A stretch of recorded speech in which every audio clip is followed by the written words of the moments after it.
نحمده ونصلي على رسوله الكريم أما بعد فأعوذ بالله من الشيطان الرجيم بسم الله الرحمن الرحيم وما يؤمن أكثرهم بالله إلا وهم مشركون صدق الله العظيم رب اشرح لي صدري ويسر لي أمري واحلل عقدة من لساني يفقهوا قولي واجعل لي وزيرا من أهلي آمين يا رب العالمين. ہم نے لاسٹ ٹائم جو ہے حقیقت ایمان کو کنکلوڈ کر لیا تھا. اب جو پہلا ٹینٹ آف ایمان ہے، یعنی پہلا رکن ہے ایمان کا، جسے ہم توحید بھی کہہ سکتے ہیں، یعنی ایمان باللہ بھی کہہ سکتے ہیں، اس کو ہم نے تفصیلاً دیکھنا ہے. اس حقیقت تک تو ہم پہنچ چکے تھے کہ اس پوری کائنات کا ایک سچا خدا ہے اور وہ اللہ ہی ہے، اس میں کوئی شک کی بات ہی نہیں ہے. لیکن وہ اللہ پھر کون ہے، وہ اپنا تعارف کیسے کرواتا ہے؟ ظاہر بات ہے ہمارے پاس تو کوئی ایسی کیپیبلٹی نہیں ہے کہ ہم اپنی عقل سے، اپنی سمجھ سے اللہ تعالیٰ کی پرسنالٹی یا اللہ تعالیٰ کی جو ذات ہے اس کو کلی طور پہ سمجھ سکیں. وہ تو اللہ ہی ہے جو ہمیں اپنے بارے میں بتائے گا. تو اللہ تعالیٰ ہمیں اپنے بارے میں کیا بتاتا ہے، اس کا کمپریہنسو کانسیپٹ ہمارے سامنے رہنا چاہیے، اور یہی توحید ہے. اور توحید ان کی ایک بڑا ہی وسیع تصور ہے، اس لیے عام طور پہ جو ہے ایک وسیع بڑا تصور ہو تو اس کو سمجھنے کے لیے پھر آپ کو کچھ کیٹیگرائزیشنز کرنی پڑتی ہیں. بعض اوقات آپ اس کا کنورس کانسیپٹ سمجھتے ہیں، اس سے اس کو سمجھنے کی کوشش کرتے ہیں. مطلب اب یہاں پہ ہم کوشش کریں گے کہ توحید کو سمجھنے کے لیے پہلے شرک کو سمجھیں. تو کیا بات ہے، توحید کی جو ہماگیریت ہے وہ بہت مطلب ایسی ہے کہ اس کو سمجھنا اتنا آسان نہیں ہے. تو اس لیے اس کا جو کنورس ہے یعنی شرک، کیا توحید نہیں ہے، اس کو اگر ہم سمجھ لیں گے تو توحید ہمارے لیے سمجھنا آسان ہو جائے گی. تو ہم اس لیے پھر توحید کا جو کنورس کانسیپٹ ہے، اس کی ضد ہے شرک، اس کو اچھی طرح سمجھیں گے. اور شرک جو ہے اس کو بھی ذریعہ بدل سمجھنے کے لیے ہمیں اس کی کیٹیگرائزیشنز کرنی پڑیں گی. تو یہاں پہ انشاءاللہ شرک اور پھر اس کی کیٹیگرائزیشنز جو ہیں اس کی اقسام، ان کو اچھی طرح ہم دیکھیں گے. تو توحید کی اہمیت کیا ہے؟ توحید اگر یہ کہا جائے کہ دین کی بیک بون ہے، ذریعہ بدل بیک بون آپ کو پتا ہے کہ کسی بھی انسانی ڈھانچے میں یا انسانی اسٹرکچر کے اندر اگر بیک بون نہ ہو تو وہ اسٹرکچر کھڑا نہیں رہ سکتا. بالکل یہی معاملہ جو ہے توحید کا ہے دین کے اندر. اگر توحید کا تصور خراب ہو گیا تو دین بالکل بھی جو ہے دین کا جو اسٹرکچر ہے وہ کھڑا نہیں ہو سکتا. اور اس کی توحید خراب ہوگی تو اس کا دین خراب ہو گیا. اس لیے بہت امپورٹنٹ بات ہے کہ ہم اس کو اچھی طریقے سے سمجھیں. جیسے علامہ نے بھی بڑا خوبصورت یہ بات کہی کہ زندہ قوت تھی جہاں میں یہی توحید کبھی، آج کیا ہے فقط ایک مسئلہ علم الکلام. ٹھیک ہے، آج یہ کہ علم کلام کا مسئلہ بن کے رہ گیا، لیکن پہلے کبھی یہ توحید ایک زندہ قوت ہوا کرتی تھی. یہی توحید تھی جس کو سمجھا ہے صحابہ نے رضوان اللہ تعالیٰ علیہم، اور پوری دنیا پر غالب آ گئے. یہ توحید اب مطلب ہم بھی کلیم کرتے ہیں کہ ہمیں پتہ ہے، لیکن ہماری حالت یہ ہے کہ ہم 1 ارب سے زیادہ ہونے کے باوجود جو ہے اس وقت دنیا میں غلام ہیں. تو توحید کو سمجھ اگر توحید سمجھ میں آ جائے تو پھر تو کیا ہی بات ہے. تو یہی سب سے بڑا معاملہ ہے کہ جو نظریے کے اندر جو کجی ہوتی ہے نا، ٹیڑھ ہوتی ہے، وہ ہماری اوور آل جو ہے قومیت جو ہوتی ہے یا پھر ہماری شخصیت، اس کے اوپر بڑا گہرا اثر ڈالتی ہے. جیسے اللہ تعالیٰ نے سورہ آل عمران میں فرمایا تھا کہ سارا جو بنی اسرائیل اتنی عظیم قوم تھی کہ ان کے درمیان جو ہے انبیاء کا نہ ختم ہونے والا سلسلہ موجود تھا، لیکن اس کے باوجود جو ہے وہ اس مقام پہ آگے کہ بدترین قوم قرار پائے، کیونکہ مغضوب علیہم بنے. تو کیا وجہ ہوئی آخر؟ تو اللہ فرماتے ہیں ذالک بانہم قالوا لن تمسنا النار الا ایاما معدودات. یہ سب اس لیے ہوا کہ یہ ان کے ہاں ایک عقیدے کی خرابی آ گئی تھی. وہ عقیدے کی چھوٹی سی خرابی یہ تھی کہ وہ یہ سمجھنا شروع کر دیا تھا انہوں نے کہ ہمیں آگ نہیں چھوئے گی مگر گنتی کے چند دن. مطلب آگ میں جائیں گے تو صحیح، لیکن گنتی کے چند دن اللہ تعالیٰ ڈالے گا، اس کے بعد نکال لے گا. تو اس عقیدے کی خرابی نے ان کا سارا کردار بیڑا غرق کر دیا اور وہ زوال سے دوچار ہو گئے. تو اس لیے یہ نظریات بہت امپورٹنٹ ہیں. آج امت مسلمہ ان نظریات کو چھوڑے ہوئے، اس لیے آج ہمارا یہ حال ہے. یہ نظریات صحیح ہو جائے تو یہ قوم دوبارہ سے اٹھ سکتی ہے. تو نظریات کی بڑی امپورٹنس ہوتی ہے.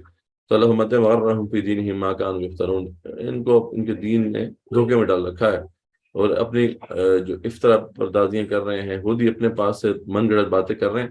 یہ اس کے چکر میں پھنس گئے ہیں اور یہ ایسی باتیں کر رہے ہیں.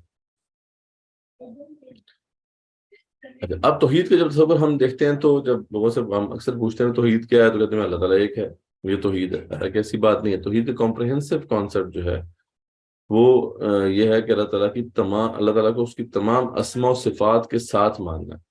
ورنہ اللہ تعالیٰ کو خالق مالک رازق ماننا اگر توحید ہوتی، صرف خالق مالک رازق، ہم کہتے ہیں نا اللہ خالق اللہ مالک اللہ رازق، تو بس یہ اللہ مسبب الاسباب، تو بس یہ توحید ہوگی۔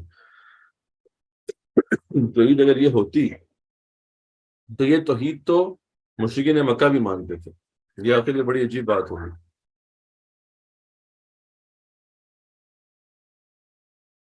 تو یہ جو توحید تھی یہ مشرکین مکہ بھی مانتے تھے۔ اللہ تعالیٰ کی گواہی موجود ہے سورہ یونس کے اندر کہ کل من یرزقکم من السماء والارض ام من یملک السمع والابصار ومن یخرج الحی من المیت ویخرج المیت من الحی ومن یدبر الامر، یعنی اب ساری جو صفات ہیں ان سے ذرا پوچھے تو صحیح کہ کون ہے جو زمین و آسمان میں رزق دیتا ہے، کون ہے جس سے قبضہ قدرت میں سماعت و بصارت ہے، کون ہے جو مردہ کو زندہ سے مردہ سے نکالتا ہے، اور کون تدبیر کرتا ہے امور کی، مسبب الاسباب کون ہے؟ تو یہ کہیں گے فَسَيَقُولُونَ اللَّهُ، تو یہ انقریب کہیں گے کہ اللہ۔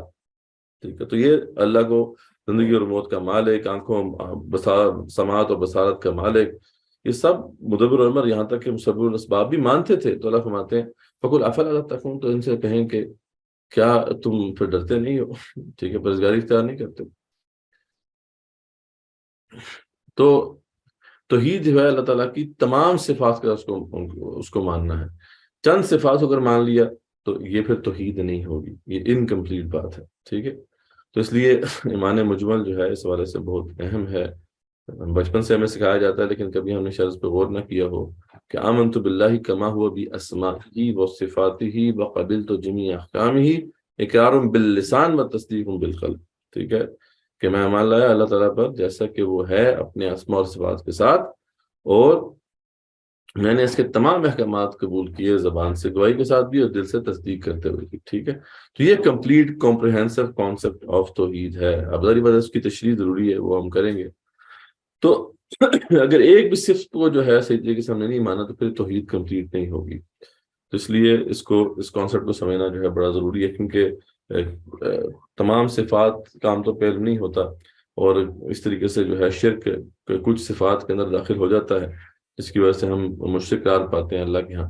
تو اس کو ہمیں بڑا جو ہے کیئرفلی دیکھنا ہے، اور یہ کوئی چھوٹی بات نہیں ہے۔ اللہ تعالیٰ شرک کو کبھی معاف نہیں کرے گا۔ اللہ تعالیٰ نے عبادتوں پہ فرما دیا ہے کہ کہ اللہ لا یغفر ان یشرک بہ ویغفر ما دون ذلک لمن یشاء، اللہ تعالیٰ اس کو تو کبھی نہیں بخشے گا جو شرک کرتا ہے۔ ٹھیک ہے، ویغفر ما دون ذلک لمن یشاء، لیکن اس کے علاوہ کچھ بھی ہے تو اللہ چاہے تو معاف کر سکتا ہے، لیکن اللہ تعالیٰ شرک کو کبھی معاف نہیں کرے گا۔ تو ایک مشرک ہے تو کبھی بھی پھر جو ہے جنت میں نہیں جا سکتا۔ تو یہ چھوٹی بات نہیں ہے، اس لیے ہمیں اس ٹاپک کو بڑے غور سے سمجھنا ہے اور اپنے اندر اس کی یہ جو کانسیپٹس ہیں ان کو اتارنا ہے۔ تو اللہ فرماتے ہیں وَمَن یُشْرِکْ بِاللَّهِ فَقَدِ افْتَرَىٰ إِثْمًا عَظِیمًا، کیونکہ جس نے شرک کیا اللہ کے ساتھ اس نے اللہ پر بہت بڑا جو ہے وہ جو ہے بہتان باندھا ہے، اس لیے جو ہے یہ اس کی معافی قبول نہیں ہوگی۔ ایک اور جگہ پہ یہی بات ایک اور انداز میں ہے کہ ان اللہ لا یغفر ان یشرک بہ ویغفر ما دون ذلک لمن یشاء ومن یشرک باللہ فقد ضل ضلالا بعیدا، جس نے بھی شرک کیا تو اس نے وہ بہت دور کی گمراہی میں پڑ گیا، ظاہری بات ہے اس کی پھر معافی قبول نہیں ہوگی اللہ فرماتے ہیں۔ اور ایک اور جو المیہ ہے تاریخ انسانی کا، وہ بھی اللہ تعالیٰ نے بڑی ہی خوبصورت انداز میں ایک چھوٹی سی آیت میں بیان فرما دیا۔ اللہ فرماتے ہیں وَمَا يُؤْمِنُ أَكْثَرُهُم بِاللَّهِ إِلَّا وَهُمْ مُشْرِكُونَ، اور دیکھو تم میں سے اکثریت کا حال یہ ہے کہ اللہ کو مانتے تو ہیں لیکن ساتھ شرک بھی کرتے ہیں، یعنی اکثریت جو ہے وہ اللہ کو مانتے ہوئے بھی ساتھ اس کے شرک کرتے ہیں۔ تو یہ نہیں کہ اللہ تعالیٰ کا انکار کر دیا تھا، مشرکین مکہ نے بھی اللہ کا انکار نہیں کیا تھا، لیکن بہرحال اللہ تعالیٰ کی چند صفات کے اندر انہوں نے شریک ٹھہرائے ہوئے تھے جس کی وجہ سے وہ مشرک اور کافر قرار پائے۔ تو یہ چھوٹی بات نہیں ہے، ہمیں اس کو اچھی طرح سمجھنا ہے۔ تو یہ کانسیپٹ نمبر 1 ہم نے اس کی امپورٹنس دیکھ لی، مطلب اس کی ہلاکت خیزی دیکھ لی کہ یہ کتنا امپورٹنٹ ٹاپک ہے، یہ شرک کتنا بڑا جرم ہے، اس کو بھی ہم نے دیکھ لیا۔ تو اب ہم آگے چلتے ہیں، اب اس کو تفصیلاً دیکھتے ہیں کہ شرک پھر جو ہے کیا ہے اور پھر اس کی کتنی اقسام ہے۔ تو شرک تو سمپل یہ ہے کہ اللہ تعالیٰ کی ذات یا اس کی صفات میں کسی اور کو اس کے ہم پلہ قرار دے دینا. یعنی آپ جو ہے کسی اور شے کو یا کسی اور ہستی کو، دو ہی چیزیں ہو سکتی ہیں نا، یا تو کوئی بے جان شے ہے اسے آپ نے کہہ دی، اس کو برابر لے کے اللہ کے برابر کر دیا آپ نے کسی بھی کیپیسٹی میں، ٹھیک ہے. اللہ تعالیٰ کو باقی بے شک صفات کے ساتھ آپ مان رہے ہو، لیکن ایک صفت کے اندر اگر آپ نے کسی کو اس کے ہم پلہ قرار دے دیا، جیسے رزق کا معاملہ ہے، اللہ تعالیٰ الرزاق ہے، سب سے زیادہ وہی رزق دینے والا ہے، اسی کی اتھارٹی کے تحت باقی سارے رزق کی جو ہے ڈسٹریبیوشن ہوتی ہے. اب اگر آپ نے کسی اور کو وہاں پہ بٹھا دیا کہ وہ بھی رزق دیتا ہے اللہ کے ساتھ، تو پھر یہ شرک ہو جائے گا. تو اللہ کی ذات اور اس کی صفات میں کسی کو بھی آپ نے اس کے برابر قرار دے دیا تو پھر یہ شرک ہو جائے گا. ٹھیک ہے. تو اب اس کی جو اقسام ہیں ان کو ہم ذرا دیکھتے ہیں تاکہ ذرا زیادہ اچھے طریقے سے ہمیں سمجھ میں آ سکے. تو شرک کی ایک بہت بڑی قسم جو ہے اور جو سب سے زیادہ جو ہے وہ ہے ہلاکت میں ڈالنے والی ہے، وہ ہے شرک فی العقیدہ. آپ کا عقیدہ ہی خراب ہو گیا، کسی شخص کا عقیدہ خراب ہو جائے تو ظاہری بات ہے کہ پھر یہ بڑا مسئلہ ہے. ٹھیک ہے. اور دوسرا جو ہے پھر وہ شرک فی العمل ہے. عمل کا بھی مسئلہ کوئی چھوٹا نہیں ہے، لیکن یہ ہے کہ عمل کے اندر شرک آ گیا تو بہرحال وہ اسے شرک اصغر کہتے ہیں. لیکن عقیدے کا شرک جو ہے یہ بڑا شرک ہے، اس کی کبھی معافی نہیں. ٹھیک ہے. تو اس کی پھر آگے جو ہے سب کیٹیگریز ہیں دو، شرک فی الذات اور شرک فی الصفات، ان کو ہم دیکھیں گے. بہرحال اس کی جو ایک کیٹیگری ہے وہ شرک فی العقیدہ ہے، اور دوسری کیٹیگری ہے شرک فی العمل. ٹھیک ہے. یعنی عقیدہ تو ٹھیک ہے انسان کا، لیکن عمل کے اندر ایسی خرابی آ گئی ہے کہ وہ پھر شرک جو ہے قرار پائے گا. تو اس لیے اب ان دونوں کو ہم ذرا تفصیل سے دیکھتے ہیں. پہلے شرک العقیدہ کو دیکھتے ہیں کہ یہ بڑا مسئلہ ہے اور اسے شرک اکبر بھی کہتے ہیں، اور یہ شرک جلی بھی ہے، یعنی واضح شرک بھی ہے. تو یہ شرک فی ذات کو پہلے دیکھ لیتے ہیں، اس کی پہلی سب کیٹیگری. یہ سب سے آسان ہے اس کو سمجھنا، شرک کی اس قسم کو سمجھنا کوئی زیادہ مشکل نہیں. وہ کیا ہے؟ شرک فی ذات کہ اللہ تعالیٰ کا مکمل تصور اٹھا کر آپ نے کسی غیر اللہ کو دے دیا یا کسی نے غیر اللہ کو دے دیا. ٹھیک ہے. تو یہ پھر اللہ تعالیٰ کی ذات میں شرک قرار پائے گا. اس میں آپ نے کوئی صفت نہیں اٹھائی اللہ تعالیٰ کی، اللہ کا جو کمپریہنسو کانسیپٹ ہے اس کا ایک پارٹ نہیں اٹھایا، بلکہ پورے کا پورا اللہ کا تصور اٹھا کر غیر اللہ کو دے دیا. ٹھیک ہے. تو عام طور پہ جو ہے یہ جو امت مسلمہ ہے یہ اس قسم کی شرک سے بچی رہی ہے. یہ اللہ تعالیٰ کا بڑا کرم اور فضل ہے. کوئی اکا دکا کوئی ایسے باطل فرقے آئے، لیکن یہ ہے کہ ان کو پھر تمام فرقوں نے جو ہے ریجیکٹ کر دی. تو ویسے تو مجموعی اگر دیکھا جائے تو الحمدللہ کہ یہ امت جو ہے اس قسم کی شرک سے بچی رہی ہے. لیکن سابقہ امتوں کا یہ حال نہیں رہا. جو عیسائی تھے وہ عیسیٰ علیہ السلام کو خدا کا بیٹا قرار دیتے تھے. اب خدا کا بیٹا انہوں نے نسلی بیٹا قرار دے دیا. غریب بات ہے اگر کوئی اللہ کی نسل سے ہے تو وہ تو خدائی صفات کا پھر حامل ہوگا. تو اس طریقے سے انہوں نے عیسیٰ علیہ السلام کو خدا کا بیٹا قرار دے کر ایک طرح سے خدا کے ہم پلہ قرار دے دیا ہر کیپیسٹی کے اندر. یعنی ہر صفات جو ہے ہر صفت جو ہے وہ سچے خدا کی وہ عیسیٰ علیہ السلام کو دے دی، اور اس طریقے سے ذات کے اندر شرک کے مرتکب ٹھہرے. یہودیوں میں بھی ایک گروہ تھا جو عزیر علیہ السلام کو اللہ تعالیٰ کا بیٹا قرار دیتا تھا، اس کا بھی یہی معاملہ ہے. ٹھیک ہے. تو وہ اس کا بھی یہی معاملہ ہوا، اس کا بھی یہی حال ہوا کہ اس نے بھی شرک فی ذات کا ارتکاب کیا. تو یہ بڑا جیسے ہم نے بتایا کہ اس امت کے اندر تو اس کا مسئلہ نہیں ہے. ہندوؤں میں پھر یہ تصور موجود ہے، انڈو چائنیز جو مذاہب ہیں ان کے اندر جو ہے یہ تصور ہے کہ جو ہے پینتھیزم کا تصور، ہم اوس جسے کہتے ہیں، وہ ایک تصور ہے جس کے تحت وہ کہتے ہیں کہ کائنات ہی دراصل خدا ہے. وہ کہتے ہیں کہ خدا اور کائنات ایک ہی. ٹھیک ہے. تو یہ اب ظاہر بات انہوں نے پوری کائنات کو اللہ کی تمام صفات دے دی، تو یہ بھی شرک ہو گیا. اس طریقے سے ان کے ہاں ہندو مت کے اندر جو ہے کرشنا اور رام چندرا جیسے لوگوں کے بارے میں ان کا یہ عقیدہ ہے کہ خدا پورے کا پورا ان کے اندر انکارنیٹ کر گیا، حلول کر گیا. تو یہ بھی تصور جو ہے گاڈ انکارنیشن جو تصور ہے یہ بھی جو ہے ذات میں شرک ہے. تو یہ بڑے شرک ہیں. مطلب الحمدللہ امت مسلمہ اس سے بچی رہی، لیکن یہ ہے کہ بسابقہ جو امتیں تھیں یا دیگر جو انسانیت ہے وہ اس سے نہیں بچی ہوئی. تو یہ تو بہت بڑا شرک ہے اور سب سے واضح شرک ہے. اس لیے اس کے اوپر اللہ تعالیٰ کی وعید بھی بہت سخت ہے. سورہ مریم میں پڑھیں تو اس میں جس جلال کے ساتھ اللہ فرماتے ہیں وَقَالُوا اتَّخَذَ الرَّحْمَنُ وَلَدًا، یہ کہتے ہیں کہ رحمان کی اولاد ہے. لقد جئتم شیئا ادا، اللہ کا مطلب بہت بڑی بات یہ کہہ رہے ہیں، ٹھیک ہے. تکاد السماوات یتفطرن منہ وتنشق الارض وتخر الجبال حدا، اور قریب ہے کہ آسمان جو ہے وہ پھٹ جائے، آسمان جو ہے وہ ٹکڑے ٹکڑے ہو جائے، زمین شک ہو جائے اور پہاڑ ریزہ ریزہ ہو جائیں. ٹھیک ہے جی. تو یہ ہے کہ یعنی اتنی بڑی انہوں نے بات کی ہے کہ اللہ کے غضب سے یہ آسمان جو ہے یہ پھٹنے کو ہے، یہ زمین شک ہونے کو ہے، پہاڑ ریزہ ریزہ ہونے کو ہے. تو انتاؤ للرحمن ولدا، کہ انہوں نے یہ کہا کہ رحمان کا بیٹا ہے. ٹھیک ہے. وما ينبغي للرحمن ان يتخذ ولدا، حالانکہ یہ اللہ کے شان ہی نہیں ہے کہ اس کا کوئی بیٹا ہو. ٹھیک ہے. تو بہت سخت وعید جو ہے اس پہ سنائی گئی. تو یہ تو ایک کیٹیگری ہو گئی، سب کیٹیگری شرک فی العقیدہ کی. دوسری جو سب کیٹیگری ہے شرک فی العقیدہ کی وہ ہے شرک فی الصفات.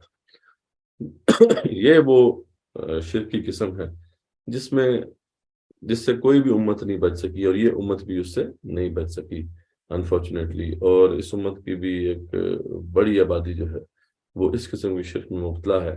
اور یہ شرک جو ہے سب سے مشکل ہے اس کو سمجھنا، یعنی اس لحاظ سے کہ جو ہے اس کے اندر کہ بہت سی کنفیوژن پیدا ہو جاتی ہیں، جس کا ذکر ابھی ہم کریں گے. تو شرک صفات کیا ہے کہ اللہ کا جو پورا تصور ہے، اگر ہم اس کے 99 صفات کو اپنے ذہن میں رکھیں تو وہ پورے کا پورا تصور تو آپ کسی کو نہیں دیا، لیکن یہ کہ اس کی کچھ صفات، چند صفات جو ہیں، یا کوئی ایک بھی صفت، اگر 98 صفات کو بھی کسی نے صحیح مانا اور ایک صفت کو بھی اٹھا کے کسی غیر اللہ کو دے دیا، تو یہ بھی پھر شرک پھر صفات کا ارتکاب ہو جائے گا. اس لیے یہ بہت ضروری ہے کہ شرک کی اس جو قسم کو اچھی طریقے سے ہم سمجھیں. تو بڑی بڑی صفات جس میں شرک ہوتا رہا، المتکبر، الوہاب، الحکم، المالک الملک، یہ جو صفات ہیں نا، ان میں اکثر جو ہے شرک ہوتا رہا. اور یہ امت جو ہے اس کے اندر بھی شرک موجود ہے اس حوالے سے. تو ذرا دیکھتے ہیں اس کی کون سی صورتیں ہمارے معاشرے میں رائج ہیں. ٹھیک ہے. یہ تو میں نے آپ کو جو ہے مختصر بتا دیا. اچھا، اس سے پہلے کہ ہم اس کی صورتوں کو دیکھیں، اس کا فارمولہ ذرا دیکھ لیتے ہیں کہ کیسے آئیڈینٹیفائی کیا جائے گا کہ یہ شرک ہو رہا ہے، اس قسم کا شرک ہو رہا ہے. تو اصل میں یہاں پہ جو اصل کنفیوژن پیدا ہوتی ہے وہ یہ کہ اللہ تعالیٰ کی جو صفات ہے نا، اس کا کوئی ایک عکس جو ہے وہ مخلوقات میں بھی آپ کو نظر آتا ہے، کیونکہ اللہ تعالیٰ کی عطا کرتا ہے یہ صفات.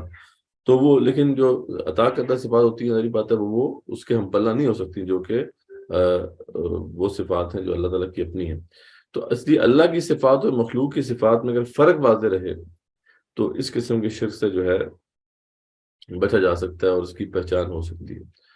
تو تین بڑے فرق ہیں اللہ کی صفات میں اور مخلوقات کی صفات میں، جن کو ہمیں سامنے رکھنا ہے. ورنہ اکثر انسان جو ہے وہ دھوکہ کھا جاتا ہے، ظاہری آنکھ دھوکہ کھا جاتی ہے. جیسے فار ایگزامپل اللہ تعالیٰ سمیع ہے، سننے والے ہیں. اچھا، سمیع ہم بھی ہیں، ٹھیک ہے، لیکن وہ السمیع ہے، یعنی اس کی جو سماعت ہے وہ اس کی کوئی لمٹ نہیں ہے. ٹھیک ہے. تو اور ہماری جو صفت سماعت ہے اس کی تو لمٹ ہے. ٹھیک ہے. اس طریقے سے دوسرا معاملہ کیا ہے کہ جو اس کی صفت سماعت ہے وہ اس کی ذاتی ہے، اسے کسی نے عطا نہیں کی ہوئی، جبکہ ہماری صفت سماعت جو ہے اس کو جو اللہ تعالیٰ نے عطا کیا ہے. پھر اس کی جو صفت سماعت ہے، میں اگزامپل ایک دے رہا ہوں، تمام صفات کا یہی اصول ہے. ہم تو کہہ رہے ہیں صفت سماعت کو اگر دیکھ لیں یا صفت بصارت کو دیکھ لیں، تو ہماری صفت جو سماعت ہے، جو سننے کی صفت ہے، وہ لامحدود نہیں ہے، وہ محدود ہے، جبکہ اللہ کی جو صفت سماعت ہے وہ لامحدود ہے. اس طریقے سے اللہ تعالیٰ کی جو صفت سماعت ہے وہ ہمیشہ سے ہے اور ہمیشہ رہنے والی ہے. اسے نہ تو ایک خاص وقت سے پہلے یہ کہ موجود نہیں تھی جیسے ہمارا معاملہ ہے، ہمارے تو ہم تو پیدا ہی نہیں ہوئے تھے، تو نہ تو سماعت تھی نہ بصارت تھی. وہ تو خاص وقت کے بعد وجود میں آئے ہم، تو اس وقت کی سماعت و بصارت میں ملی. اور نہ صرف یہ، اور یہ اس کے بعد یہ ہمیشہ کے لیے بھی نہیں ہے، اس کا ایک اینڈ ہے جو کہ جس پہ ختم ہونا ہے اس نے. تو یہ نہ تو ہمیشہ سے ہے نہ ہمیشہ رہنے والی ہے. اسی طرح اللہ کی تمام صفات کا معاملہ ہے. اللہ کی تمام صفات جو ہیں وہ اس کی ذاتی ہیں، ہی اونز them، وہ لامحدود ہیں، وہ ان لمیٹڈ ہیں، اور ہمیشہ سے ہیں اور ہمیشہ تک ہیں، فرام ایور ٹل ایور. تو یہ جو ہے اللہ کی صفات کا معاملہ ہے. جبکہ مخلوقات کی صفات بالکل اس کے برعکس ہیں، نہ تو یہ ہے کہ ہم اون کرتے ہیں، ہمیں تو گرانٹیڈ ہیں، اللہ کی طرف سے عطائی ہیں، اس لیے محدود بھی ہیں، لمیٹڈ ہے، جتنی اللہ نے دی ہے اتنی ہی سماعت ہے، اتنی ہی بصارت ہے، اور نہ ہمیشہ سے نہ ہمیشہ رہنے والی ہے۔ تو یہ تین اگر فرق ہمارے سامنے رہیں گے تو انشاءاللہ پھر اس قسم کی شرک کو سمجھنا بھی آسان ہو جائے گا۔ تو یہ کانسیپٹ نمبر 2 تھا، ہم نے دیکھا کہ شرک فی الذات اور شرک فی الصفات میں کیا فرق ہے، اس کو بھی ہم نے دیکھ لیا، اور شرک فی الصفات کے بارے سے ہم نے دیکھا کہ اس کو سمجھنا اتنا آسان نہیں ہوتا، لیکن ہم نے ایک فارمولہ، ایک جو ہے اصول سمجھ دیے، جس کی وجہ سے پھر ہم انشاءاللہ اس قسم کی شرک کو بھی سمجھ سکیں گے۔ آگے اب ہم ان صورتوں کو دیکھ لیتے ہیں کہ جو بیسیکلی عام طور پر رائج ہیں امت مسلمہ کے اندر، شرک کی جو دیگر صورتیں۔ اس وجہ سے جو سب سے پہلی صورت یا پہلا مسئلہ جس کے اندر ہم شرک کرتے ہیں وہ شفاعت کا مسئلہ ہے۔ شفاعت کا مسئلہ اتنا ٹیڑھا مسئلہ ہے کہ سابقہ امتیں بھی جو ہے اسی چکر میں آ کے شرک کا ارتکاب کر بیٹھی، اور ہمارے ہاں بھی یہ مسئلہ جو ہے اتنا مختلف ہی ہو گیا ہے کہ اس میں جو ہے شرک اب وہ ایک بڑے پیمانے پہ ہوگا۔ تو یہ کیا مسئلہ ہے؟ تصور یہ صحیح رہا، سابقہ امتوں کے لیے بھی یہ تصور موجود رہا اور ہمارے لیے بھی ہے کہ سفارش کریں گے، یعنی انبیاء رسول اللہ علیہ وسلم سفارش کریں گے، یا پھر عقیدہ یہ ہے کہ اللہ کے نیک بندے بھی سفارش کریں گے۔ اب یہ سفارش کیا ہے؟ یعنی روز محشر جو ہے کچھ لوگ ہوں گے جو گناہگار ہوں گے، اب اللہ تعالیٰ کی یہ مشیت ہے، اللہ تعالیٰ نے اس طرح جو ہے یہ سارا معاملہ سیٹ کیا ہوا ہے کہ اللہ کے کچھ نیک بندے جو اللہ کے رسول ہوں گے، انبیاء ہوں گے علیہ السلام، وہ ان گناہگاروں کے لیے سفارش کریں گے اللہ تعالیٰ سے کہ اللہ تعالیٰ آپ ان کو بخش دیں۔ ٹھیک ہے، یہ اختیار اللہ تعالیٰ نے ان کو دیا ہوا ہے۔ تو ہاں بالکل، یہاں تک بات بالکل ٹھیک ہے، اس میں کوئی شک کی بات نہیں ہے، قرآن بھی اس پہ گواہ ہے اور احادیث صحیح جو ہیں وہ بھی اس پہ گواہ ہیں کہ انبیاء رسول علیہ السلام بھی گواہی دیں گے، ہماری کچھ عبادات بھی گواہی دیں گی، اور جب شفاعت کریں گی، شفاعت کے والے سے ریکویسٹ کریں گے اللہ تعالیٰ سے، ہماری کچھ عبادات بھی سفارش کریں گی، اور ہمارے اعمال بھی سفارش کریں گے، اور مطلب کچھ نیک لوگ بھی سفارش کریں گے۔ تو یہ سفارش کرنے کا بس یہ معاملہ ہے اللہ کے ہاں کہ وہ ریکویسٹ کریں گے اللہ تعالیٰ سے، لیکن یہاں پہ معاملہ یہاں تک نہیں رہنے دیا گیا۔ یہاں پہ تو عقیدہ یہ ہے کہ جب وہ ریکویسٹ کر دیں گے اللہ کے نبی یا اللہ کے رسول صلی اللہ علیہ وسلم یا علیہ السلام، تو پھر یہ لازم ہو جائے گا اللہ تعالیٰ کے لیے کہ وہ ان کی بات مانے۔ یہاں پہ آ کے پھر جو ہے شرک واقع ہوتا ہے، کیونکہ اس طریقے سے پھر آپ نے ایک طرح سے اللہ کے ان پیغمبروں کو بھی ایک اتھارٹی دے دی علیہ السلام کہ جب وہ اپنی بات اللہ سے منوا سکتے ہیں تو اس کا مطلب ان کے پاس بھی اتھارٹی ہے۔ تو اس طریقے سے جو ہے یہ شرک جو ہے اس کا ارتکاب ہو جاتا ہے۔ تو یہ غلط تصورات جو ہیں وہ ہمارے ہاں پائے جاتے ہیں کہ شرک کرنے والے کیونکہ اللہ کے محبوب ہیں اس لیے لازماً اس شفاعت کو قبول کروا لیں، ختم۔ ٹھیک ہے جی، تو اب اگر یہ تصور ہے کسی کا تو اس نے اب دو اتھارٹیز مان لی ہیں آخری دن کی، ایک تو اللہ تو ہے ہی، لیکن ایک ہے پھر اللہ تعالیٰ کے حبیب، اللہ تعالیٰ کے محبوب رسول اکرم صلی اللہ علیہ وسلم ہیں کہ وہ بھی یہ کیونکہ منوا سکتے ہیں اللہ تعالیٰ سے، تو اس لیے اب وہ بھی شفاعت کر سکتے ہیں اور شفاعت کر کے قبول بھی کروا سکتے ہیں۔ تو ان کے پاس بھی اتھارٹی ہے، وہ بھی آخری دن میں ایک اتھارٹی رکھتے ہیں جیسا کہ اللہ کے پاس اتھارٹی ہے۔ تو ابھی ہم پہلا قرار دے دیا رسول اکرم صلی اللہ علیہ وسلم کو اللہ تعالیٰ کے، یا پھر رسول صلی اللہ علیہ وسلم کی شفاعت سے میدان حشر سے ہی جنت کا پروانہ مل جائے گا۔ اچھا، ایک اور نظریہ یہ ہے کہ شفاعت تو جو ہے آپ صلی اللہ علیہ وسلم کریں گے تو روز محشر سے ہی جو ہے جنت کا پروانہ مل جائے گا، اللہ کے بعد اس کے بالکل برعکس ہے۔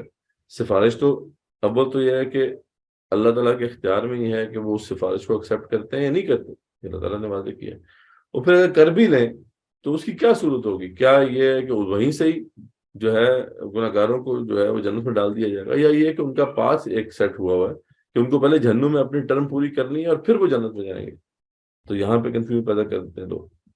تو اب اگر ہم بہت سے دیکھیں تو اس میں کئی ایسی صفات ہیں جو کہ لوگوں نے پھر بیسیکلی رسول اکرم صلی اللہ علیہ وسلم کو دے دی امت مسلمہ کے کانٹیکسٹ میں اگر ہم بات کریں۔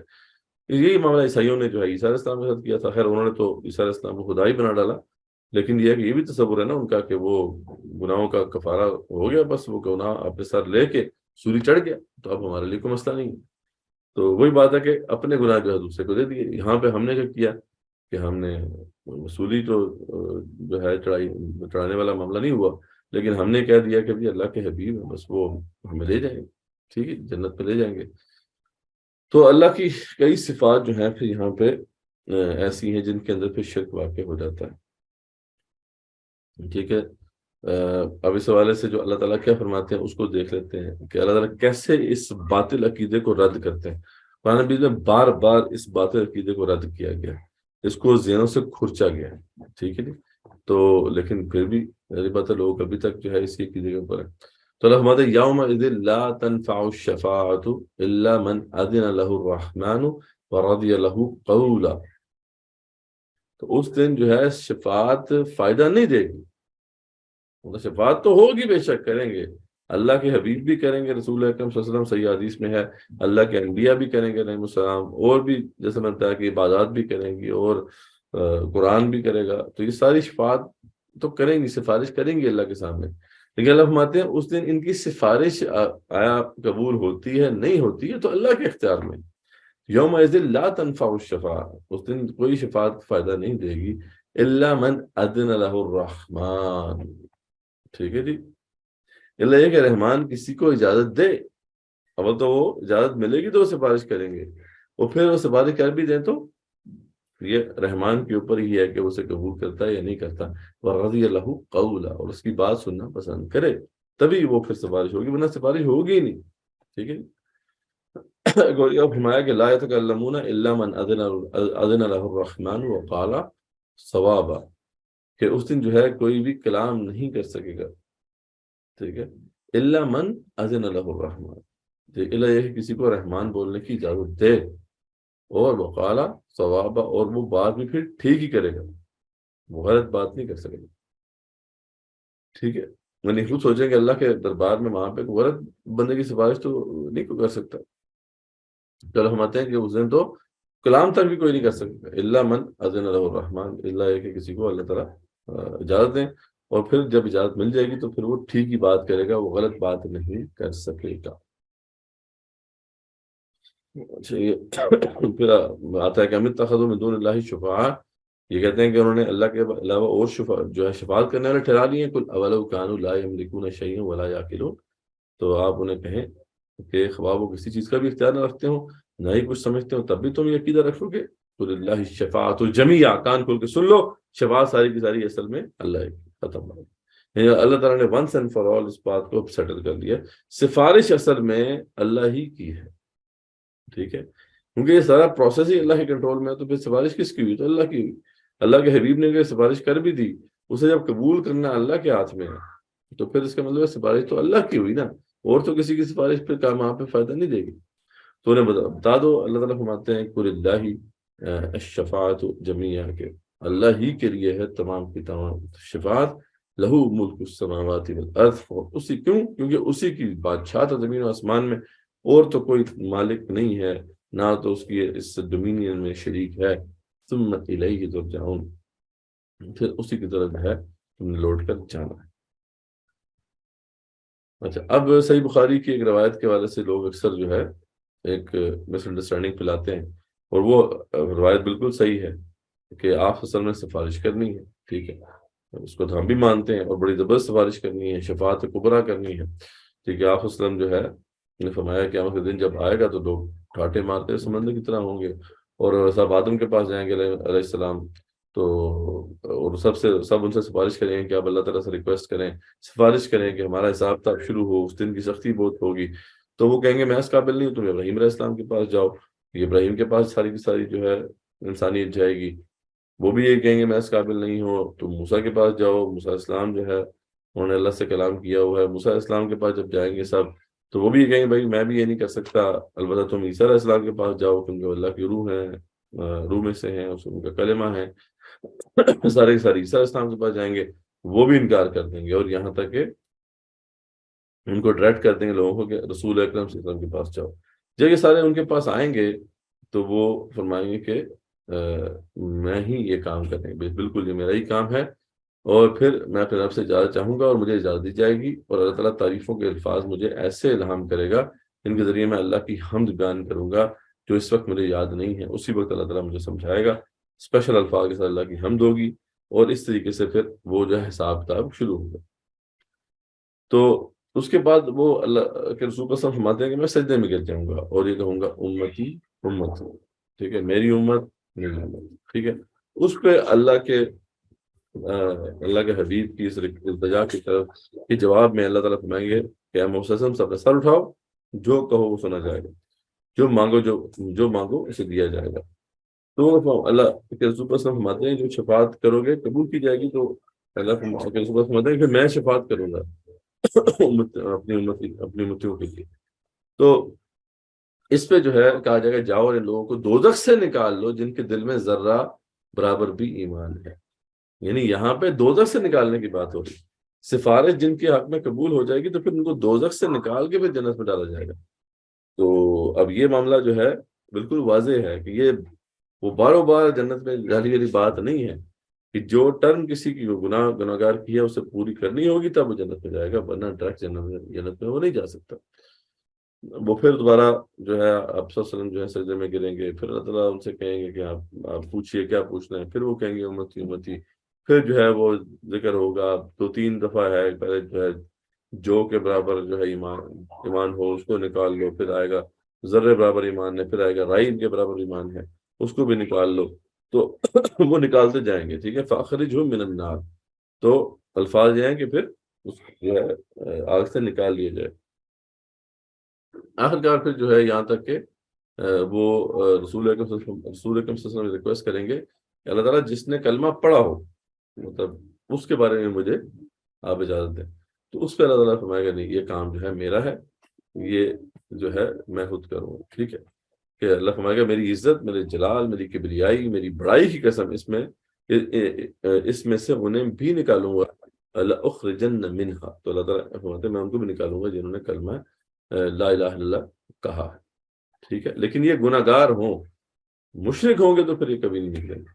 تو یہ اصل میں حدیث ہے جس کو عام طور پر لوگ جو ہے بنیاد بناتے ہیں اس کی، حالانکہ یہ بالکل بھی غلط بات ہے، درست نہیں ہے کہ رسول اکرم صلی اللہ علیہ وسلم نے اول تو صفات کرنی ہے، جو وہ ریکویسٹ ہی ہے اللہ تعالیٰ سے، اللہ تعالیٰ چاہے اسے قبول کریں چاہے اسے ریجیکٹ کریں، اور کوئی جو ہے اللہ تعالیٰ کو مجبور نہیں کر سکتا، ٹھیک ہے۔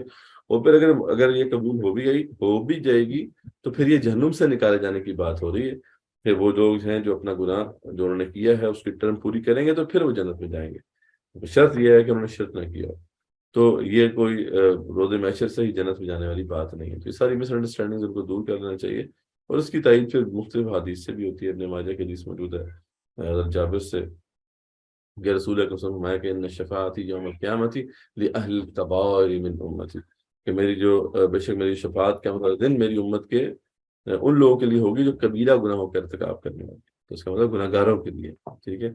اس طریقے سے ایک اور حدیث میں آتا ہے کہ یخرج قوم من النار بشفاعت محمد صلی اللہ علیہ وسلم فیدخلون الجنت یسمون الجہنمیین، کہ آپ سے فرمایا کہ ایک گروہ جہنم سے محمد صلی اللہ علیہ وسلم کی شفاعت سے باہر نکالا جائے گا اور جنت میں داخل ہوگا، اور ان کا نام جہنمیین ہوگا، یعنی یہ جہنم سے پروموٹ ہو کے آئے ہیں، یعنی وہاں پہ ان کا باقاعدہ ایک نام ہوگا۔ تو یہ ساری احادیث جو ہیں اس بات کو واضح کرتی ہیں۔ تو بہرحال تو اب یہ ہے کہ شفاعت کا جو سارا کانسیپٹ ہے اس کا اگر ہم اس کو ویژولائز کریں تو پھر وہ کیا ہے کہ اللہ کی اجازت ہوگی تو کوئی سفارش کر سکے گا، اچھا اب جو سفارش کر لے گا کوئی بندہ تو پھر اللہ ہی کے اختیار میں ہے کہ وہ اسے قبول کرے یا نہ کرے، سارا پروسیس جو ہے اللہ کے کنٹرول میں، اچھا۔ اور پھر اگر قبول ہوگی شفاعت تو پھر جہنم سے لوگوں کو نکال کے جنت میں ڈالا جائے گا، ٹھیک ہے۔ تو یہ پورا جو ہے وہ پروسیس ہے۔ تو صحیح معنوں میں اگر آپ دیکھیں تو یہ ایسے ہی جیسے ایک پرائز ڈسٹریبیوشن سیریمنی ہوتی ہے، یعنی اس میں کوئی شفاعت جو ہے وہ تو اللہ ہی کی طرف سے ہے۔ جب آپ پرائز ڈسٹریبیوشن سیریمنی ہوتی ہے تو پھر مہمان خصوصی کو بلایا جاتا ہے، تو ایوارڈ جو ہوتے ہیں وہ مہمان خصوصی تو نہیں دے رہا ہوتا نا، وہ تو وہ آرگنائزیشن دے رہی ہوتی ہے، لیکن اس مہمان کی عزت اور تکریم کے لیے اس کو وہاں پہ کھڑا کیا جاتا ہے کہ بھائی چلو آپ کے ہاتھوں سے یہ ہم دے دیتے ہیں۔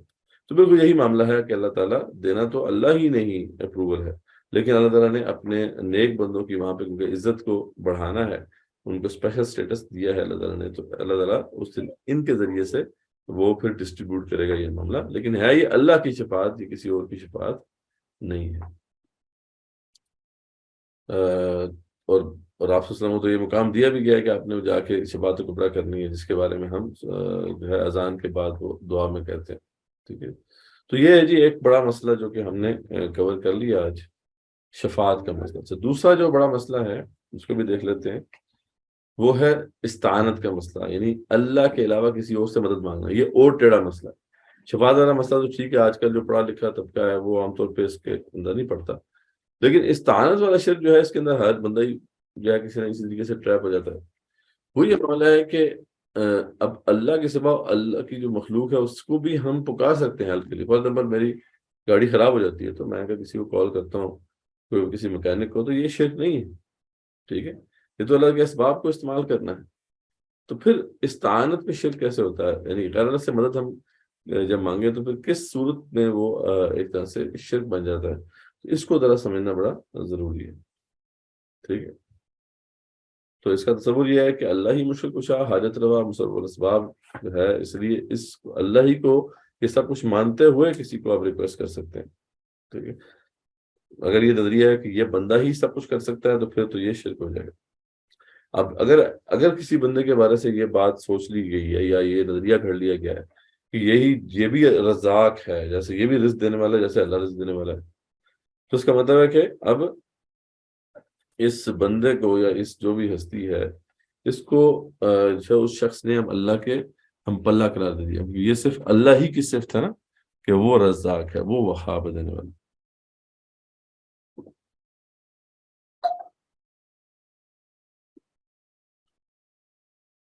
اب ہوتا یہ ہے کہ کیونکہ مخلوق کے اندر بھی کچھ نہ کچھ رزاقی کی صفت ہے۔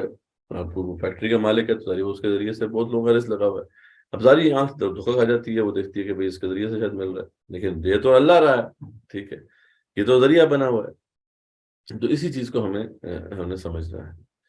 تو غلط تصور کیا ہے اس میں کہ اگر عقیدہ یہ ہے کہ اگر اللہ کے سوا کوئی اور بھی دینے والا، رازق اور حفاظت کرنے والا ہے تو یہ شرک ہو جائے، سیدھی سیدھی بات۔ اچھا، پھر جہاں پہ بڑے لوگ پھر ٹریپ ہو جاتے ہیں وہ کیا ہے کہ غیبی اسباب سے مدد لینا، یعنی آپ نے جو مدد لینی ہے کسی سے تو وہ بندہ بھی ظاہر ہونا چاہیے جس سے آپ ریکویسٹ کر رہے ہیں ہیلپ کے لیے، اور اس کے اسباب بھی ظاہری ہونے چاہیے، کیونکہ یہ ظاہری اسباب سے جب ہم تنگ آ جاتے ہیں، جب ایگزاسٹ ہو جاتے ہیں ظاہری اسباب، تو پھر ہم غیبی اسباب سے اللہ کی مدد مانگتے ہیں، ٹھیک ہے۔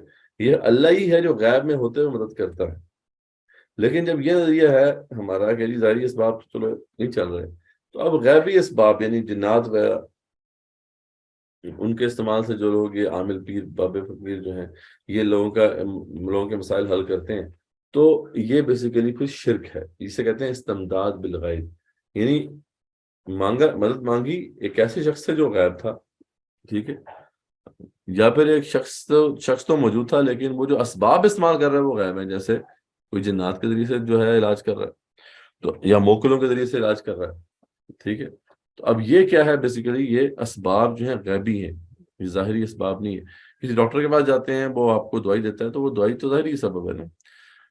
کسی کے پاس جاتے ہیں وہ آپ کو کہتا ہے، وہ چھو منتر کرتا ہے، وہ کہتا ہے جی آپ کا مسئلہ ہو جائے گا۔ اب یہ اس نے سبب استعمال کیا جو ہے یہ غیبی سبب ہے، اور غیبی سبب سے جو بھی ہیلپ کرے کسی کی، وہ ایک تو کنفرم بات ہے کہ وہ شیطان ہے، اور یہ بھی کنفرم بات ہے کہ جو بندہ یہ کرے گا وہ بھی شرک میں مبتلا ہو جائے گا۔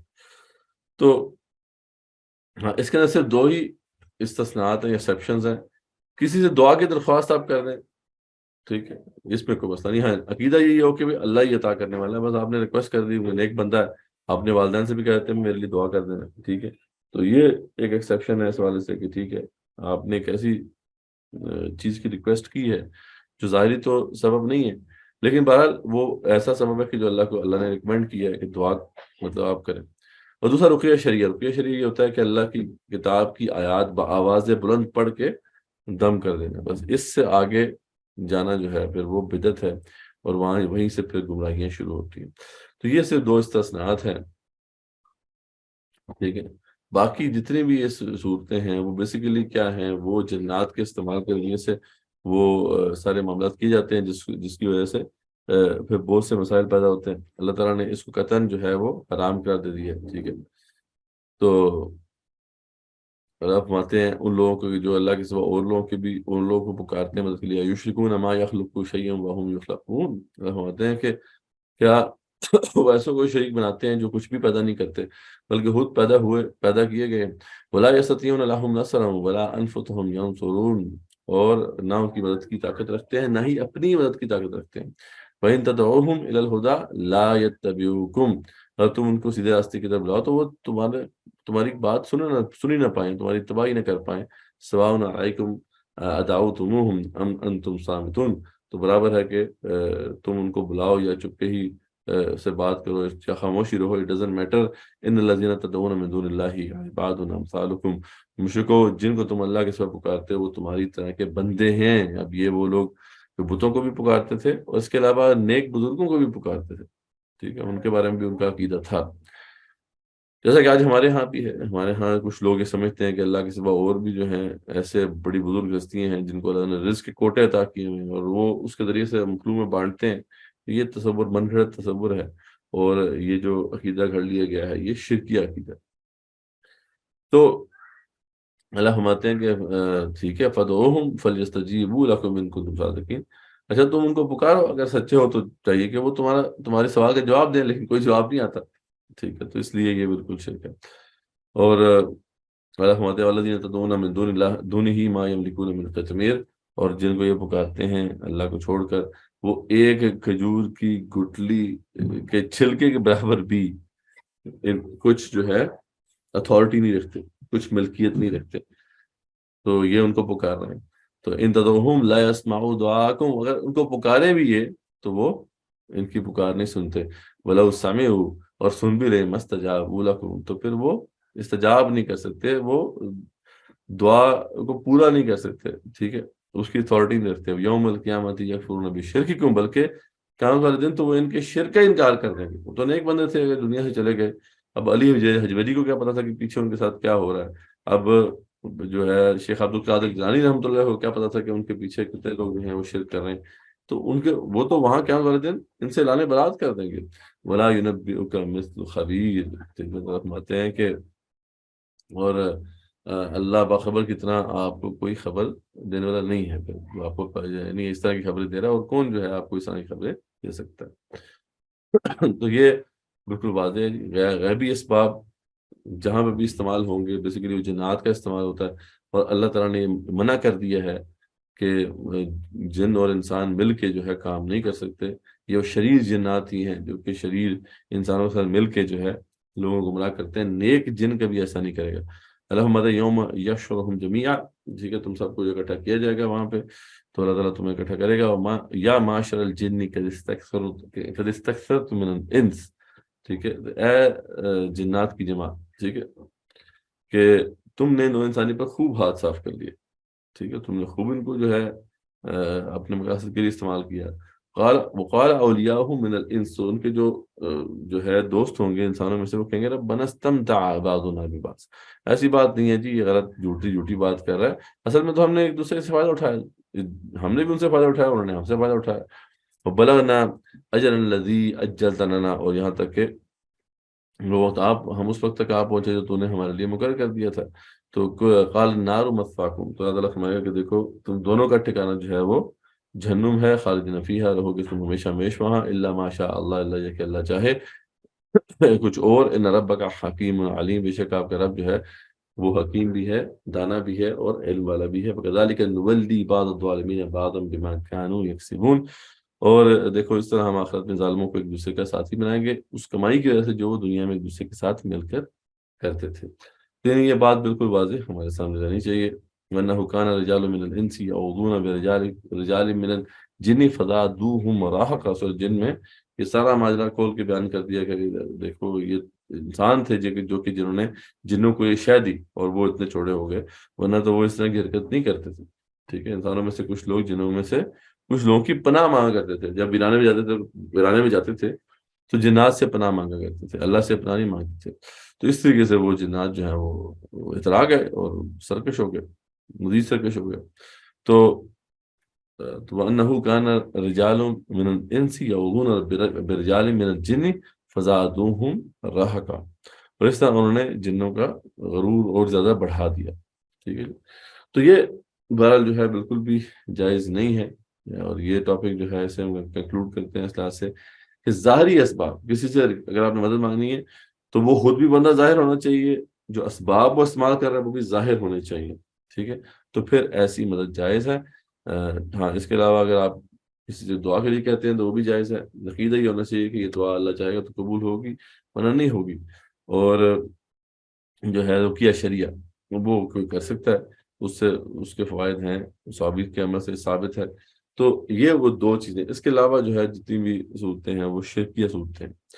اور پھر جو بڑی بات ہے کہ ایک اور اسپیکٹ ہم نے دیکھا کہ غیبی اسباب کے ذریعے سے جو مدد کرے گا تو پھر وہ بالکل بھی وہ صحیح معنوں میں اسلام میں نہیں ہے، وہ کفر کر رہا ہے، اور اس کو بڑی سخت وعید اللہ نے سنائی ہے کہ ایسے لوگ جو ہیں وہ ناکام ہوں گے، جہنم میں جائیں گے، ٹھیک ہے جی۔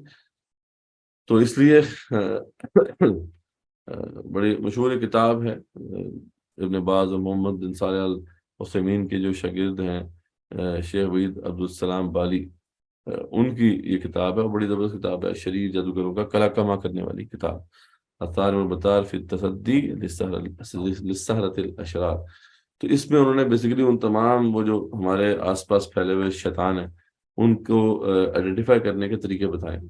اس پہ سب سے پہلے کہ جو نام ماں کا نام پوچھے آپ سے، ٹھیک ہے، شیطان ہے، کپڑوں میں سے کوئی کپڑا مانگ لے، شیطان ہے، جانور طلب کرے اور بسم اللہ کہے بغیر ذبح کرنا اور خون جسم پر بلنا، یعنی اس طرح کی بات کرتا ہے کوئی، تو پھر یہ بھی جو ہے وہ عملیات کرنے والا ہے، کالا علم والا ہے۔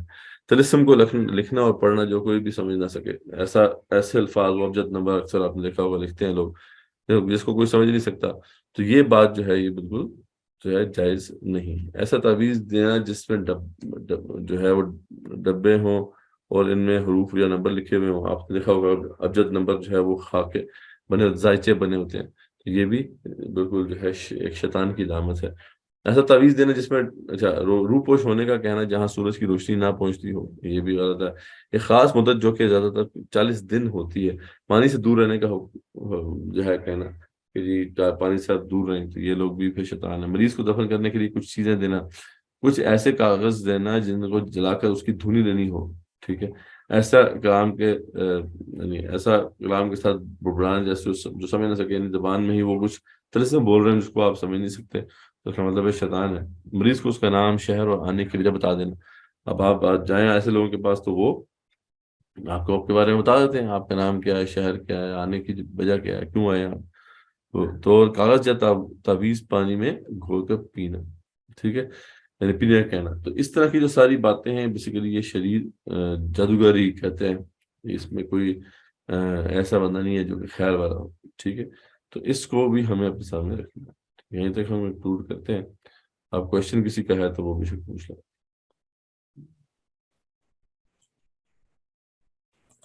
کسی بھائی کا کوئی کوشچن ہو تو وہ ہینڈ ریز کر سکتے ہیں اور چیٹ باکس میں لکھ کے بھی بھیج سکتے ہیں۔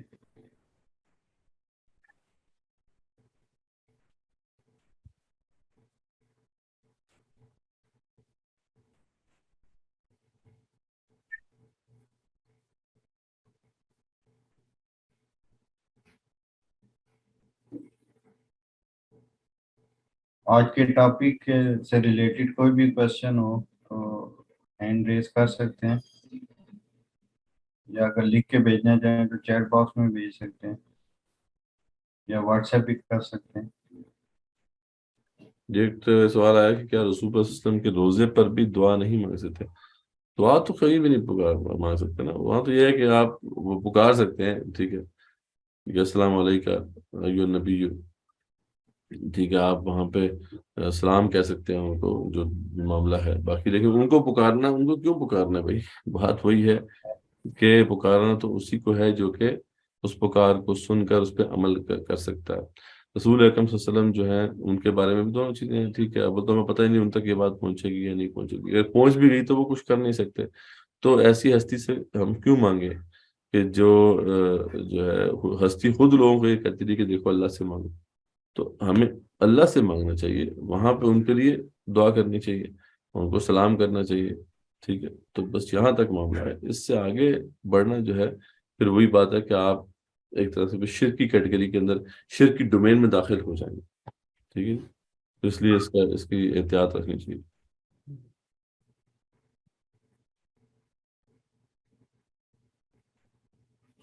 کسی اور بھائی کا کوشچن ہو تو وہ بھی کیا اپنا نفس، ایک اور کوشچن آیا کہ کیا اپنا نفس کی بات مان کر نماز اور باقی دنیا کا کام شروع کر دینا شرک ہے؟ ہاں، اس قسم کے شرک کا ہم ذکر کریں گے آگے.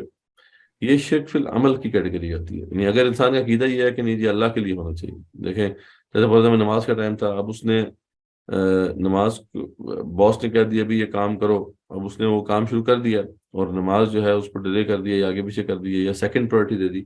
تو اب اس کا عقیدہ کیا ہے وہ اس سے پوچھا جا سکتا ہے. ابھی اچھا کیا آپ سمجھتے ہیں کہ کیا باس کا حکم جو ہے وہ اللہ کے حکم سے اوپر ہونا چاہیے؟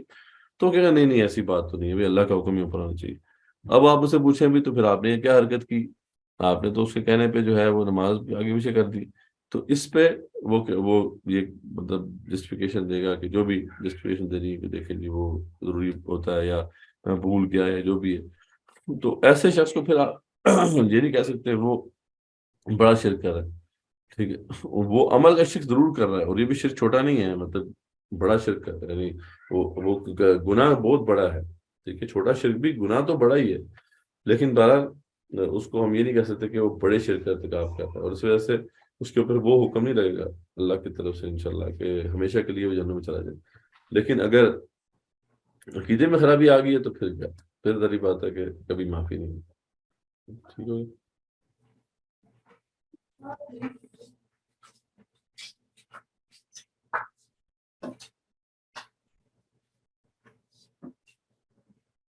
یہ چیٹ باکس پہ ایک کوشچن ہے. ہاں جی، کیا صرف کلمہ پڑھنے والے کا شفاعت ہوگا چاہے دل میں ایمان ہو یا نہ ہو؟ یعنی دیکھیں بات وہی ہے کہ اب حدیث میں تو یہ ہے کہ جس نے کلمہ پڑھا ہو تو اللہ تعالیٰ خود اس کو نکال لے گا. تو اس کا مطلب ہے کہ شرک اگر اس نے نہیں کیا اور کلمہ پڑھا ہوا ہے تو بہرحال اس پہ بھی نجات کی امید ہے. وہ تو رسول اکرم صلی اللہ علیہ وسلم نے کہا تھا جب ابو طالب جو ہے بستر مرگ پر تھے تو انہوں نے کہا تھا کہ اے چچا جان میرے کان میں کہہ دیں بس. ٹھیک ہے، تو وہی بات کلمہ کہہ دیا تو لیکن شرک اس نے نہ کیا ہو تو پھر ذری بات ہے اس کو اس کی جو گناہ ہے اس کو بھگتنے ہوں گے، ٹرم پوری کرنی ہوگی، بعد میں وہ پروموٹ ہو سکتا ہے جنت کے لیے. تو کلمے کی بڑی بڑی سگنیفیکینس ہے، بڑی نعمت ہے کلمہ، چھوٹی بات تھوڑی ہے. لیکن شرک نہیں ہے، شرک کبھی معاف نہیں ہے. ٹھیک ہے، اور کوشچن ہو کسی کا؟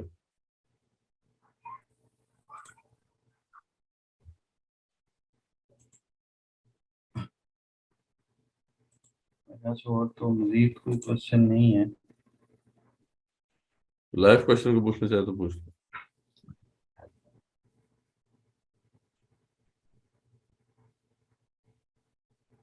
کوشچن کرنا چاہیں تو ہینڈ ریز کر سکتے ہیں.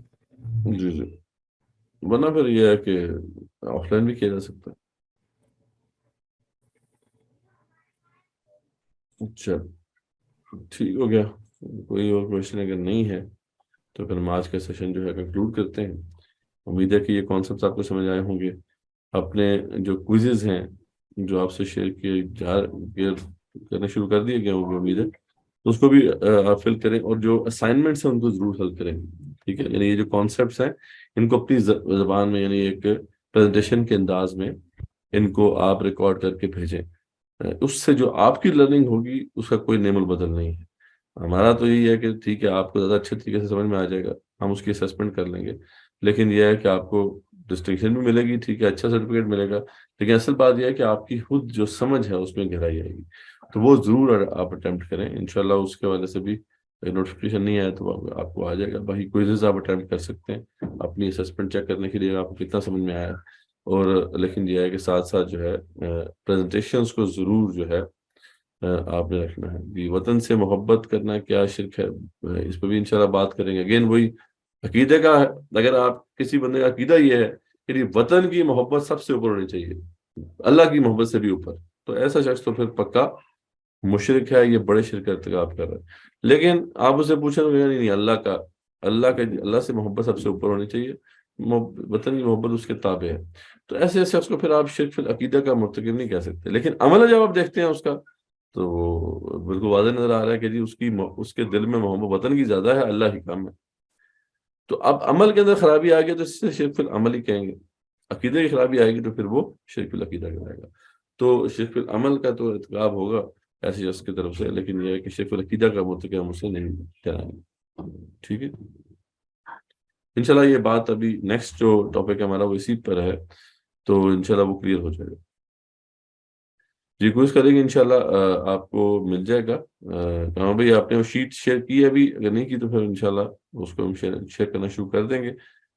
جو بھی ابھی تک ہمارا کور ہوا ہے اس کے اوپر کوئزز بھی ہیں، وہ آپ ان کو فل کر سکتے ہیں. اور خاص طور پہ جو میں بار بار ایمفسائز کر رہا ہوں، وائس نوٹ اسائنمنٹس، ٹھیک ہے، وہ ضرور آپ اٹیمپٹ کریں. اس میں سمپل یہ ہوتا ہے کہ آپ اس کانسیپٹ کو اپنی زبان میں ایکسپلین کر کے آپ ہمیں بھیجیں گے، ہم اس کی اسیسمنٹ کر کے آپ کو جو بھی اس پہ مارکس وغیرہ دیں گے. لیکن اصل بات یہ ہے کہ آپ کے اندر بہت سی پھر اس کے فوائد ہیں. ایک تو یہ ہے کہ ٹیچنگ از لرننگ، جب آپ ٹیچ کریں گے تو آپ کو خود بھی گہرائی میں سمجھ میں آئے گی. دوسری ہے کہ آپ کے اندر دایانہ صلاحیتیں ابھریں گی، آپ کی جھجک دور ہوگی، آپ خود صحیح طریقے سے کانفیڈنٹلی اس بات کو آگے جو ہے پہنچانے کی کوشش کریں گے. جی انشاءاللہ یہ دونوں چیزیں جو ہیں آپ کو مل جائیں گی. انشاءاللہ کل یا پرسوں تک جو ہے آپ کو کوئزز کے لنکس بھی اور اسائنمنٹس کی جو ڈیٹیلز ہیں وہ بھی مل جائیں گی. تو آپ ضرور جو ہے ان دونوں کو اٹیمپٹ کیجئے تاکہ آپ کی انڈرسٹینڈنگ بہتر ہو. تو اور کوئی کویشچن نہیں نظر آ رہا مجھے، تو پھر ہم کنکلوڈ کرتے ہیں آج کے سیشن کو. جزاکم اللہ خیر، وآخر دعوانا الحمدللہ رب العالمین، الصلاۃ والسلام علی رسولہ وعلى آله وصحبه أجمعين برحمتك يا أرحم الراحمين.